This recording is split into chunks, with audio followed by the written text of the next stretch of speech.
You right? Yeah, fly just squint in the eye. Oh, good. Hello and welcome to Off the Beaten Pot. My name is Tom, and this evening we are going to be cooking Saucisson and Mushroom Orzotto.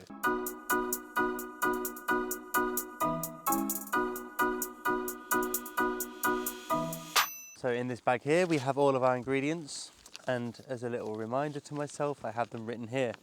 So we have 60 grams of Orzo Pasta. I have a healthy tablespoon of milk powder, a flat tablespoon of cheese powder.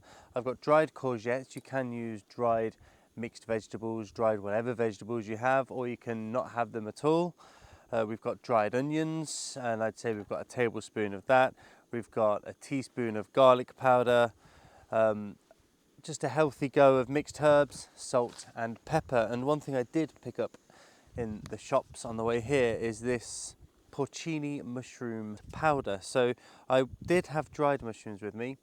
It turns out we had quite a lot of time this evening, so I could have got those full mushrooms, dried mushrooms, and have them steeping in cold water for 20 minutes just to rehydrate them. That would have been fine. I didn't really know what time we'd have today, so I got Porcini powder. You could just use dried mushrooms and whiz it in a blender until you get your own powder. And the benefit of this is you have the same calories, the same flavour as if you were having dried mushrooms, except it cooks really quickly. So we are going to be adding this for our mushroom flavour. What extra thing I did, I wanted a bit more protein, a bit more flavour. So I've also got some Saucisson Sec, some French dried sausage from the deli counter. Very, very tasty stuff. And because it's not exceptionally hot at the moment, it's quite good in my backpack, stays cool enough. So the first thing we're going to do is get our fire going, get our stove going, and that is the SVEA 123 again today. And I'm going to put a bit of olive oil to just fry off ever so slightly that Saucisson Sec. So just getting this nice and hot. I gave it a little rinse earlier, so just getting the water out. And I'm going to add a tiny bit of olive oil. You can add more than a tiny bit. That's more than plenty, and that is going to be enough to fry our Saucisson Sec. Pour that in, make sure it's all in. In terms of amounts, I guess I've got about, let's say, 3 tablespoons. So you can stir it with your spoon or whatever culinary implement you have around you. It should be quite loose. Just give it a stir. And you don't want to do it for long. You're not cooking it. It's already cured, it's already cooked. So you're just getting that infusing with the oil, which is going to be really good.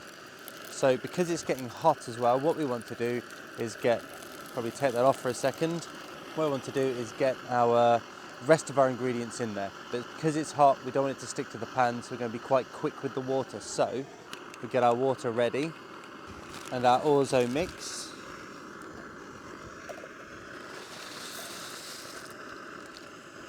So we've poured the mix in, and I've got a bit of oil in there, so I'm going to give it a couple of stirs to let the oil soak into the rest of the ingredients, and then I'm just going to add my water. And what you want to do here is just pour in about as much water just to roughly cover it. Then give it a stir, and you can see now, like, there's a nice creamy sauce. That's going to be the milk powder in there. Then we're just going to heat it, stir it, and because I want it mushroomy, I'm going to add a bit of my Porcini powder. Oops, that was loads. That's going to be quite mushroomy, but I don't mind, that's quite intense. So we've added, well, ideally we'd add about a teaspoon of mushroom powder. I think just over a teaspoon of mushroom powder went into my mix then. I poured it like an absolute idiot, and about 5 teaspoons went over the rock. So it does get thick quite quickly. If you can regulate your stove, you put it on to simmer now. If not, you just keep raising it off of the heat to give it a good old stir. And if you think it's getting a bit too thick, which it will do eventually because the pasta will soak in some of that water as well, you can see the steam, a lot of that moisture is getting lost through the steam. So you just keep adding little bits of water. And remember, I probably say in every video that I add water to something, add it little by little. It's much easier to make something thinner than it is to make it thicker again. Hang on, it's not going to cook like that, is it? So it's really, really starting to smell. We're going cooking it for about 2 minutes now, I think, maybe 3. It's really starting to get a nice thick creamy sauce. It's really starting to smell like quite a fancy meal, I think. So the great thing about this meal is Orzo Pasta. It's just pasta. It's shaped like risotto, arborio rice, but it doesn't take 45 minutes to cook, and it doesn't take constant stirring. If you put enough water in and don't let the pan or pot get too hot, then you should be okay just to leave it simmer with the occasional stir. Because we got quite a bit of olive oil in the bottom there with our Saucisson Sec. That's infused, the oil has infused that flavour a little bit. That's spreading throughout the rest of the meal. Also, it's given us a few more calories. Just a few more, just a glug of olive oil. And also what I'm going to add at the end is just a little bit of the jalapeno Tabasco sauce, which I decant from my big bottle at home that I keep in my dry store box.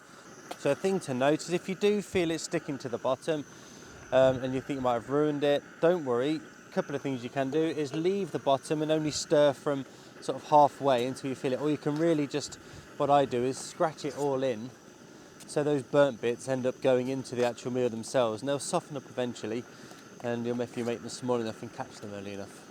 So all in all, this should be ready in about 12-15 minutes max. It's not a 45-minute dish like arborio risotto is, but it's going to have that same creamy consistency. And again, just when it looks a little dry, add a tiny bit of water, tiny bits. And you'll get the gauge as well of how much it's soaking in and how much it's evaporating and how much you're going to need. And the thing is, if you put too much water in, you've not ruined it. It's just going to be more watery. You'll still get everything you need, and that's fine. Especially when we're not serving this to clients, but if you're just wild camping or you're out in the back country or on the trail, then you've only really got to please yourself, maybe a few friends. And I don't think after a long day of walking, anyone will turn up their nose to a slightly more runny Orzotto. That said, aim for perfection. Right, so when it looks like it's about ready, it might be or it might not be. So a good thing to do is just taste the Orzotto. Usually you can get a tiny grain and try and crush it against the side of the pot, or you can just try a bit. So getting there, it's about 2/3 done. It's still a little bit crunchy.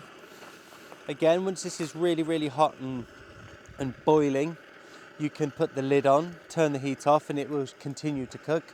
It will just get cooler, so you might just be having a slightly cooler version, which is fine because you don't want to eat it boiling hot, obviously, and that will also go some way to saving on your fuel. So I guess when you're about 2/3 or just over 2/3 there, you can do that method. Leave it. If you've got another means, you can then get your brew on, but we did that before we started. Very nice it is too. So that's been cooking for about 10 minutes now. It's very nice.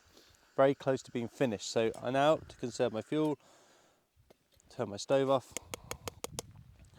and I'm just going to put the lid on. And we'll leave that there for, I don't know, maybe another 5 minutes. If you want to insulate this, you can get pot cozies. You can make them as well. If you want me to show you how to make a pot cozy that keeps your food hotter for longer, or like in this situation would help retain the heat to cook a little further, give me a like, let me know in the comments below, and I'll talk you through how to make a DIY pot holder for not much money at all, in fact. Just to recap there, that was for the one with the saucisson, we got a good glug of olive oil in the bottom of the pan, heated that up, threw in the saucisson. You can use chorizo, bacon, whatever you like, and then we gave it a quick stir just to start infusing that process. We weren't cooking it fully. You can cook it more if you want it crispier, that's fine. That also releases the fats from the meat. Then we threw in the dry ingredients when it was off the flame, gave it a mix in to soak up the oil, and then threw in some water, just enough to cover it. And we've been adding water and stirring, as if you would make a risotto at home. Then that, I guess we did that for about 7 or 8 minutes, and then turned it off, put the lid on, and we've left it for 5 minutes. It's still nice and hot, so it'll be really nice and warming before we go into our tents to keep us fueled and heated for this evening. And now it's time to eat it. Luckily, Dad bought some red Leicester cheese, so I think we're going to have a few cubes of that in here as well. So we're getting a really calorific, tasty punch in this meal. The dry weight of this is here, and considering it's giving us this many calories, plus this with the cheese, and this with the saucisson, I'd say that is quite incredible for how much the dry weight was. And if you like it that much, you can make 3 or 4 bags of this up, and then you can spread it out over a longer trip. I'm Tom, this is Off the Beaten Pot. Thank you very much for coming along to Dartmoor and cooking mushroom and saucisson orzotto. Cheers and gone. Enchanté.